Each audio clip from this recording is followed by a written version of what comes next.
মারার পরের ম্যাচেই নেইমার করলো গোল, সান্তোস এক এক গোলে করলো ড্র এবং আতলেটিকো মাদ্রিদকে হারিয়ে আর্সেনাল চলে গেল ইউসিএল এর ফাইনালে। সো সান্তোস আজকের ম্যাচে সাদার্ন আমেরিকানের একটি ম্যাচ ছিল, সেখানে নেমেছিল আপনার ইউরুগুয়ের একটা ক্লাবের বিপক্ষে এবং সেই সান্তোস সেইখানে আপনার এক এক গোলে ড্র করেছে। সান্তোস প্রায় 16টা শট করেছে, যেখানে 10টার প্লাস অন টার্গেট শট ছিল। নেইমার ফার্স্টে একটা গোল করলেও সেইখানে আপনার সান্তোস জয় নিয়ে আসতে পারেনি।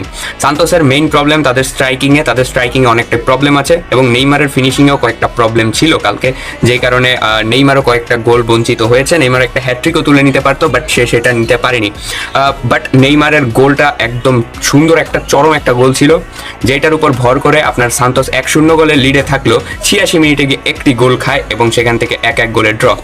বর্তমানে তারা সাদার্ন আমেরিকানের 4 ম্যাচ খেলে 4 ম্যাচ খেলে 3টা ড্র এবং একটা হার, মোট তাদের 3 পয়েন্ট রয়েছে এবং এখনো 2টো ম্যাচ বাকি আছে। তারা যদি ফার্স্ট বা সেকেন্ড হয়ে ফিনিশ করতে পারে তাহলে তারা নেক্সট যেই স্টেজ রয়েছে সেই স্টেজে তারা কোয়ালিফাই করবে।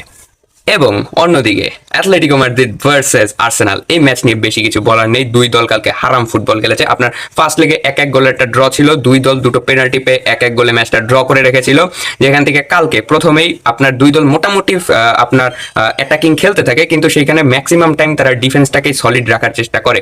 সো ফার্স্টেই আপনার একদম 44 মিনিটে ডিফেন্সিভ একটা এরার থেকে সেখানে বুকায়ো সাকার দারুণ একটা গোল, ফক্স ইন দ্য বক্সের মতো ঢুকে তিনি যেভাবে একটা গোল দিয়েছেন প্রশংসনীয়। সো বুকায়ো সাকার সেই গোলটা হওয়ার পর সেকেন্ড হাফে আপনার কালাফিওরি এক সাইডে, আরেক সাইডে বেন হোয়াইট, তারপরে আপনার গ্যাব্রিয়েল এন্ড সালিবা, এই চারজন যে হাঁটু গেড়ে নিচে বসেছিল তারা আর উপর দিকেই ওঠেন।